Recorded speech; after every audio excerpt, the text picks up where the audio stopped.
بسم اللہ الرحمن الرحیم الحمد للہ وحدہ والصلاة والسلام علی من لا نبی بعدہ۔ حضرات گرامی، ایک مسلمان ہونے کی حیثیت سے ہمارا سب کا یہ ایمان اور عقیدہ ہے کہ ہم اللہ کے پاک پیغمبر صلی اللہ علیہ وسلم کی ناموس کی حفاظت کرنا اپنا اولین فرض سمجھتے ہیں،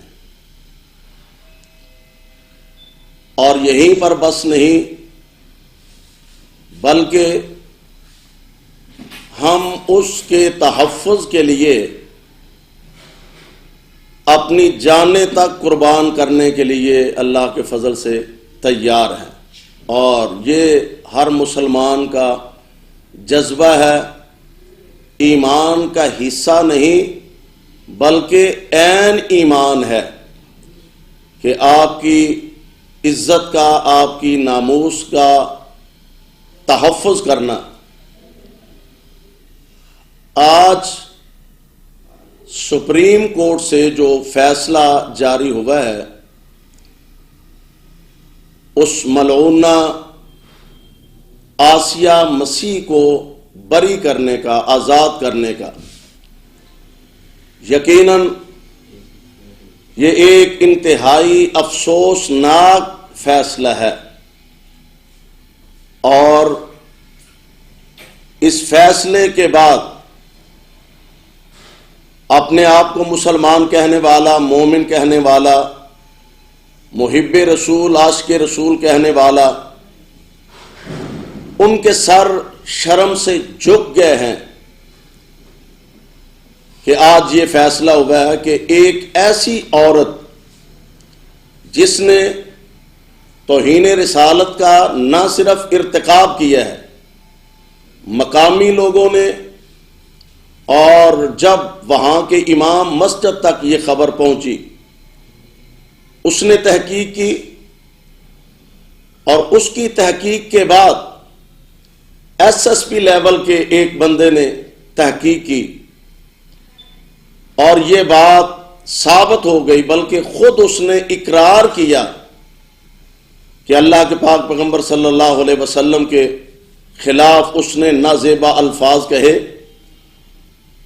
وہ اس طرح کہ اس نے اپنی ناپاک زبان سے یہ جسارت کی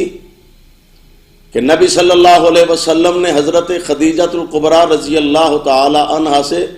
دولت کے لالچ میں نکاح کیا۔ استغفر اللہ۔ اس سے اگلے لفظ جو ہیں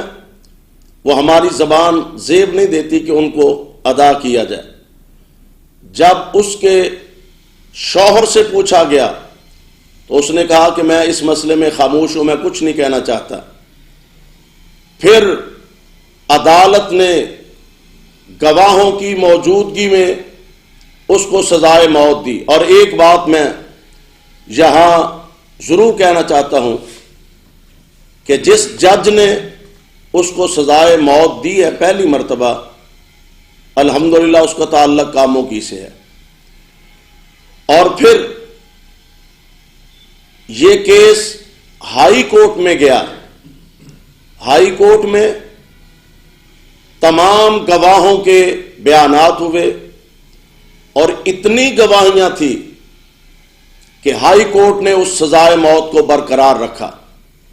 4 سال تک تقریباً یہ کیس التوا میں رہا،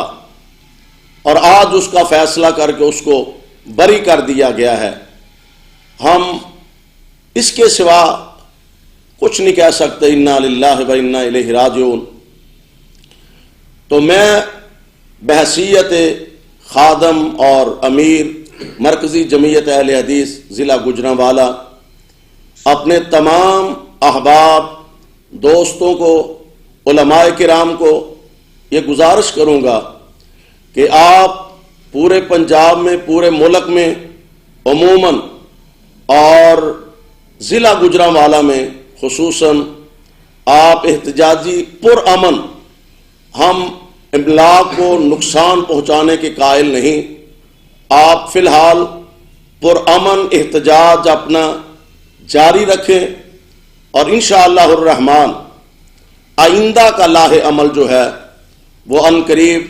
حضرت علامہ پروفیسر ساجد میر امیر مرکزی جمعیت اہل حدیث پاکستان اور ناظم اعلیٰ حضرت ڈاکٹر حافظ عبد الکریم حفظہ اللہ ان کے حکم کے مطابق آئندہ جو بھی لاہ عمل ہوگا انشاءاللہ الرحمن ہم اس کے لیے تیار ہیں اور دوستوں کو آگاہ کر دیا جائے گا.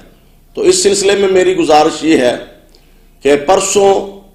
خطبات جمعۃ المبارک کے بعد اپنی اپنی سطح پہ، شہروں کی سطح پہ، گاؤں کی سطح پہ، ضلعی سطح پہ اپنے اپنے علاقوں میں احتجاجی ریلیاں کریں اور اس کے بعد آئندہ لاہ عمل انشاءاللہ الرحمن آپ تک پہنچا دیا جائے گا. اللہ ہم سب کا حامی و ناصر ہو اور اللہ اپنے محبوب پیغمبر کی عزت و عظمت کی حفاظت فرمائے اور نبی کی ناموس کے لیے اللہ تعالی ہمیں اپنی رحمت سے پسند فرما لے. سبحانک اللہم و بحمدک اشہد ان لا الہ الا انت استغفرک و اتوب الیک.